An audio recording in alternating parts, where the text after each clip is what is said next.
that, hey, we can be versatile too. You want to play fire with fire? You want to play versatility with versatility? We got you. We No got you. problem. You Wow. think we've been playing safe? We've just been hiding strats. I said, let's hope ZINO Lilies are prepared as we welcome the casters. I mean, sure.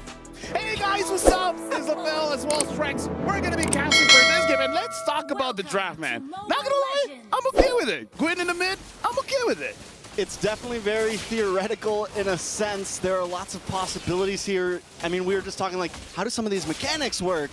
Does the Dominator's Ascent, is it still able to attack while it's getting knocked up? There's just a lot to unpack here for Team Vitality. And my question on my mind is, was this planned or is this just running by the, the seat of the pants? I would say this is one of those things where you're coming in with the right mindset, right? I feel like if you want to go with this draft, it has the right mindset. But honestly, looking at what Team Vitality has, the damage numbers are now okay. Because I feel like if it's the X-Borg in the jungle and the Guinevere, the Guinevere in the jungle and X-Borg in the EXP lane, I kind of feel like it will take a little bit of time, which I feel like is not a good risk to take going up against ZINO Lilies, where honestly looking at the draft, having this Roger, if the rotation is heavy towards him, which looking at the map right now it is, it's going to give the Roger quite a good time. And just because Taro has not used Roger so far, only using the Claude, I'm pretty sure she can use it well. For sure, and I think to mention as well, early on in this game, throughout the first few turtles and everything, having Vival on this X-Borg, using that last Insanity, they have good ways to secure objectives. And then as the game moves forward in the late game, I think it all just kind of comes down to Shell and the Claude, right? And those Heart Guards, we're going to see him on the Claude a lot. I think there's a lot of possibilities with that. But the real kicker here is going to be that that Guinevere. Since it's going to be mid Guinevere, will it be damage Guinevere? Are we going to see her maybe hybrid build? Because for a while it was all jungle and roam Guinevere, more tank builds. So I'm excited to see how that build moves forward as well. Yeah, honestly, that's a very good question, especially looking at Team Vitality. They're more, oh, hold on, Fumiko taking quite a lot of damage. A lot of damage from onto Fumieko there. Cine able to dash back. Same thing with the flicker coming out a little bit early from Fumieko right before this turtle. Saw gonna try to make her way over the turtle, but Vivian still able to secure it first. They trade that up for an orange buff over to Ramichi. I feel like it's worth it for ZINO Lilies because they really do want to get those items first onto Ramichi, because looking at the draft coming in from Team Vitality, it's about sustaining the team fight, right? You got the Angela, you got the X-Borg, you kind of want to stack your damage first and then you go in for the finisher. So I really want Ramichi to go for a more, like, I would say skip the Sky Piercer for a bit, get your Berserker's Freeze first so that you have a lot of burst damage, take down Vivian first or take down Shell first, and then afterwards, their whole composition is screwed up. They can't do much. Very, very true. I think in the way ZINO Lilies right now really playing around the whole map, we're seeing them rotate down to the gold lane, look for picks. They're playing very proactive currently, which I think is going to be very important. And if they can get an early game pick onto Shell, it's going to be huge. But here comes the Dominator's Ascent, getting a lot of damage onto Cine. Ramichi coming in to clean up. Violent Requiem does go off, trying to get a little bit of life back. Heartguard able to lock onto Cine. Now Ramichi in trouble, forced to try to get away, but Vivian gets the first blood. Now Vival stuck against the wall, but they should be okay at this point. But Cine doesn't want to let up. Echo here with the Earthshaker. Misses the knockout, misses the knockup onto KO. But still, Team Vitality walk away with first blood. I would say that was a very good attempt. It's just because of the Heart Guard that we saw it as a mistake. If there were no Heart Guards, then that's it. Hold on, Shell is actually winning out, going up against Taro, having a level up as well. And now a rotation coming in. Cine can go in for Taro. Yeah, Taro gonna go into the wolf form, should be okay, able to get the Lycan Pounce onto Vivian, get a little bit of life left, but the stun connects. Shell doesn't want to fully commit, KO's there, so they back off. Right now, really for ZINO Lilies, they just got to make sure that they have enough damage, because we saw what happened just now with the Heart Guard.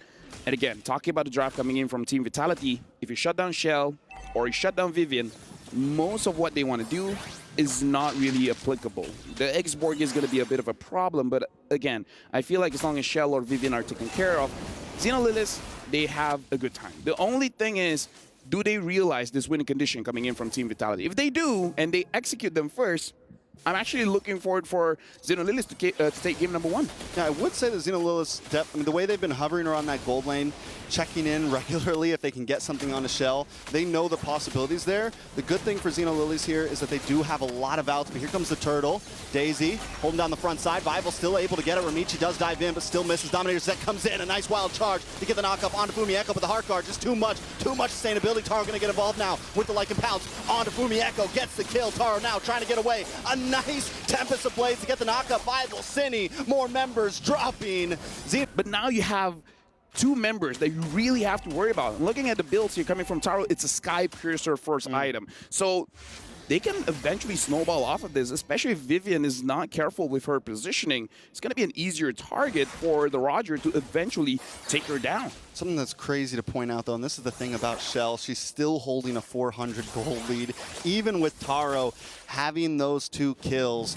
So she knows the assignment, right? She knows it's okay if everyone else is dying. My goal is to farm, hang out in off lanes, and do the best. ZINO Lilies, Taro's doing great, but wait a second. Big Violent Requiem, in comes Shell with a nice blazing duet. Saw brought low, not taken out just yet. They're trying to get away, but now with the Heart Guard, Cine is going to have to back off. The rest of the team shows up. Saw there. The Dominator's Descent saves the day in that situation, essentially. Team Vitality unable to get a pick off. Yeah, but ZINO Lilies, they got to be careful there because they already traded a lot of their HP, and then going back in, I feel like that could potentially be a mistake, especially when you see the Heart Guard.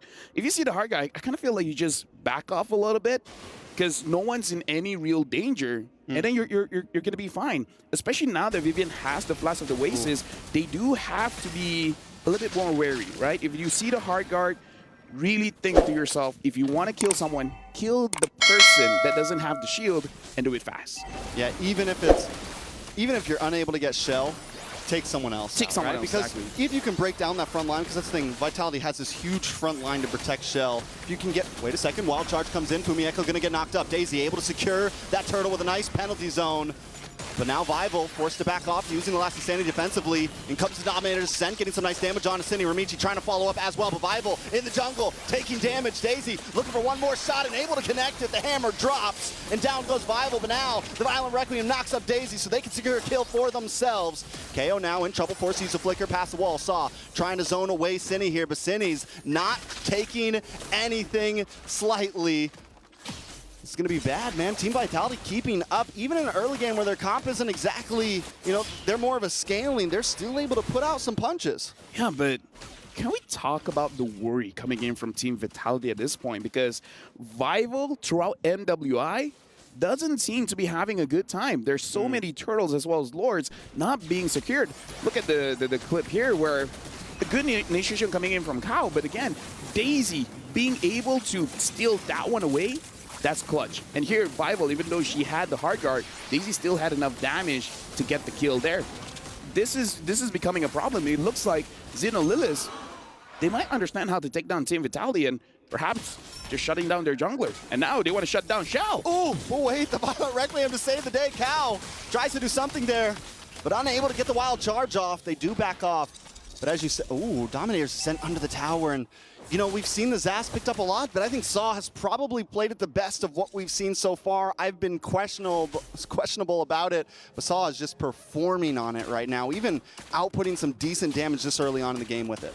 I hope Team Vitality understands that they don't really have the damage at this point, right? I mean, like, if you're really just hoping for the quad, it's not there yet. You still need 3 items. But Vival's here now. Maybe they have enough. Another nice knock-up on a Cow, but he's going to get that wild charge directly connected onto Shell. Taro's not going to fully commit. They just want to clear the tower, protect the tower. Daisy holding down the bush as well. Team Vitality still hanging out in this bush. And, you know, I think Cine also, we wondered if Cine was going to go damage. It looked like she started off on more of a defensive build there. And again, that just means even less damage for Team Vitality. And what we were saying in the beginning is ZINO Lilies has so many outs here. Nice penalty zone onto Cine. Cine might not be able to get away from this one, but Violent Requiem connects, paired up with the blazing duet. Saw takes a face full of damage. In comes the last Insanity trying to connect onto Daisy as Shell looks for Taro and Cow. She's going to BMI back. Lock onto Daisy. Daisy going to go down. A nice kill for Vival there. 2 for 0. Team Vitality getting back in the game. Oh, and now looking at the jungle here, Ramichi is going up against Fumieko. Ramichi, you're in trouble. Ooh, Tempest of Blaze does come down. Ramichi able to get the purple buff, which is... Oh, I thought that was a kill for a second. The tower no. I get you. Even I was like, wait, no way. I was like, no way. What did you just one-shot him? Yeah, either ways right now, Team Vitality, they are on the Lord. Looks like the Lord is going to get started. And I don't think ZINO Lilies has the time to really respond to this. This is going to be a free Lord for Team Vitality. So just one good engage on the top lane, getting a few kills. And now the entire game is for Team Vitality. Yeah, I mean, it's quickly moving into their hands. Bataro's going to be able to take that tower now. So now the playing field's starting to get evened out. I think ZINO Lilies need to convert some. They didn't convert any of those early game kills into towers, into exact map pressure, and that's a bit of a problem. Kyle needs to be able to hold down this front line, use the passive where he can't get CC'd up, and he's not going to get caught off by Cine, right? Use the power of nature while he's against these walls and everything, and he should be okay to face check some of these bushes, and as long as he can do that, he can kind of create space for ZINO Lilies. But let's take a look at these items. Yeah, honestly, looking at the items here, again, I kind of feel like in terms of the damage, it's really just on Vival as well as Shell for Team Vitality. Kind of feel like for ZINO Lilies, the fact that they have the first item, Sky Piercer, I kind of feel like they could have played around the Roger a little bit more, get more stacks on the Sky Piercer, because, again, the Sky Piercer is a stacking item. Just 2 stacks is really not enough. Yeah, it needs a couple more kills in the book there, but in comes Cine once again with a Violent Requiem on 2 members. Cow, Daisy, both knocked up, taking a face full of damage. Vival here, holding down the front line. They're able to get rid of the Dominator center, at least send it back under the tower. They're going to move on to this purple buff now, and ZINO Lilies is helpless under this oppression. I would say this is more on them, right? Because like you said, they got a few advantages. They didn't really push it. I kind of feel like once you have an early advantage, oh, before the Cine goes in. Oh, Cine just the star of the game right now. Wild charge for Cow to try to get away. Cine does go down. Taro able to get the kill. But another stack in the pocketbook. Shell backs off along with Fumieko. Ramichi takes a tower in the top side, so good split pushing. ZINO Lilies now kind of picking up the pace. Yeah, now, oh, Vivian is there, but Ramichi probably not going to go for it. Because honestly, if Ramichi gets a kill there, and then eventually the purple buff gets spawned, maybe not the best idea to stay there for a long time, but still, getting a kill onto Vivian might be clutch here. Shell right now is 0-0-3, which is actually kind of good, because if you have a lot of kills, then there's a possibility to give over a shutdown gold. The shutdown goal right now is on Taro. So Taro has to be careful. Not only do you have the shutdown goal on you, the bounty on you, but you also have the problem of letting go some of your stacks. I feel like for the Sky Piercer, you need at least 6 for it to feel like an item, you know? Or to feel a troublesome item at that. Exactly. So right now, only having 3, not the greatest. If you can get a quick triple kill after this, the entire Lord situation will look so good for ZINO Lilies. So even when we're at 12.5 minutes now, even when we get into late game here, right? Do we think that just means it's it? Team Vitality has it? Because I still feel like ZINO Lilies have some options here. The major problem has been Cine so far, but Saw on this Zash should start to scale pretty well into the late game. Taro might fall off a little bit since we didn't get that major pop-off early on, but wait, Cine gets the knock-up on a Daisy here, the battle for the purple buff. Pretty sure Vival was able to steal that away from Ramichi, yes. So now it's like, can Ramichi even really contest for this Lord? Actually, yes, just because Ramichi, she didn't use her retribution. So in terms of can she do it, she can. But it's really on Daisy as well as Cow. And Cow already taking quite a lot of damage. So Daisy, if Daisy can have a beautiful ult onto Vival, then yes, she can do it. Especially because Vival has to stay relatively close to Lord. It's definitely possible. And again, we got to remember, Vival hasn't been winning a lot of retribution battles. That's true. Vival has had some issues overall. I think you mentioned Cow. I'm going to mention Cine here. I think these two need whoever gets the better set here, right? Whoever gets the better knock-up, whoever can set up for the team. Those are the 2 players that we really need to keep our eyes on. Fumieko, we haven't seen too many crazy onwards yet, you know, Earthshakers or anything. But if any big set happens for one of these teams, it could be a game changer. Ramichi. Finch poise on the wall, comes in, Vival still able to get it exactly when it counts in, comes to penalty zone, but Chaos pursues as Vival pops the last Insanity and takes out Kyle, takes out Ramichi. Next on the chopping block, Daisy's gonna go down. Saw just trying to get away, just trying to have a good time, but not today. That is it, a 4-man wipe on ZINO Lilies. Team Vitality got the wave coming down the mid along with the Lord. They could try to push this, maybe even end this. 20 seconds on the clock. Yeah, I don't know what the Roger can do. You're 1v5 at this point. 1v6, the Lord is here. Looks like this is going to be game. Team Vitality takes game number 1. That is a great start for Team Vitality in this best of 3. It's 1-0, and Team Vitality had a slow start in the game, but